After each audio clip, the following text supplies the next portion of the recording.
Our goal is to make sure that Michigan is a place where all children have the opportunity to thrive. From birth, my mother struggled with substance abuse, and she was also a prostitute. My father was also, at the time, in prison. And so when I was born already with a slash across my back. My first foster home, I was placed in a home, abusive home, that I was constantly getting raped in and getting abused constantly every day. When I was 12 years old, I finally got enough of it, and I fought my way out of the house. So she got tired of me fighting her, so she turned me into Orchard Children's Services. If a child lives with approval, he learns to live with himself. And this is a quote by Dorothy Law Nolte. And I would just like to share that in my home, I didn't live with approval. I lived with disappointment and was very emotionally beaten down all the time. Like a lot of the children have said, they've been abused in many different ways, so have I. I've lived in a home where, again, I wasn't able to eat.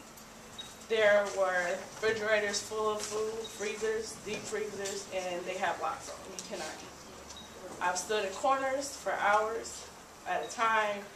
I've been sexually abused by a number of people, and it's to the point where mentally I can't even remember. Not only that, it took for me to have the same experience in college for me to even go to counseling and discover that it had even happened. I'm sorry, this is just so hard. I haven't been to this place in so long. I haven't felt this way in so long.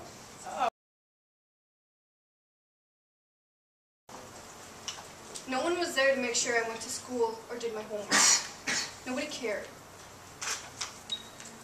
So eventually I skipped.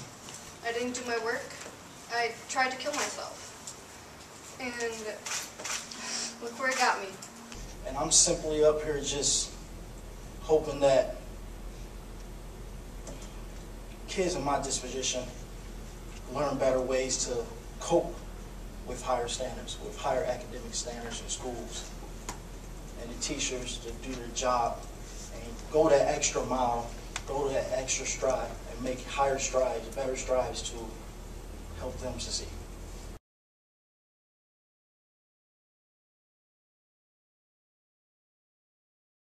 My senior year, I got a call from the University of Michigan. I barely filled out the application because I didn't even know what a university was. My dreams was to be a cosmetologist. That was it. That was my gift. That's what I like to do. That was my therapy. So I said, why don't I have therapy every day and just do people's hair? Then I get to make people feel good about themselves. So I've always had this innate nature of making sure that I change people and help people in their lives. So I did not know what that meant, though. I just thought, hey, just doing hair. So what I come to realize is that I got a call from the University of Michigan. And the lady was crying and said, you know what, I just want to welcome you to the University of Michigan because you are now Wolverine. We read your essay and we are so touched by what you have done in your life and things of that nature. And I remember the essay because it was talking about solid gold and how it was refined and from an ugly rock to a wonderful shimmering gold rock. And I stayed grounded in what I wanted, my true values that I had to create by myself. And so I entered into the University of Michigan on a full-ride scholarship. Until this day, all I want to do is help. I'm tired of sitting back, watching people get hurt, get abused, anything. I even took in a couple of my friends because their parents were abusing them. And we called CPS, and CPS didn't do nothing. They always gave them back to their parents. And I'm tired of sitting back and just watching everything happen. We need to make a difference. I feel like people should address that to their kid. Like, they should talk to their kid, let them know, like, if they need anything, like, they're there for them. Because I know kids right now that have just switched to all types of drugs, some that are dead because nobody was willing to talk to them. My grandmother was one, she was She was a person that if she saw you on your knees crying, she would pick you up, hug you, tell you it'd be all right. I think more people should be like that. Because a lot of times when we come into the system, whether it be the education system, whether it be the child welfare system or any system, family system, we always come in not knowing. We come in vulnerable, period. Because we're looking for somebody to take care of us. We don't know yet. We're still learning. And that's what adulthood is, practicing what we've been taught.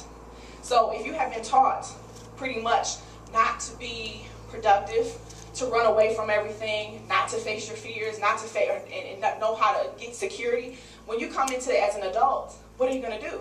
The same things. You're going to run away from the problems. You're not going to know how to take care of yourself successfully. You're not going to know the values of education and family if you came from a dysfunctional family.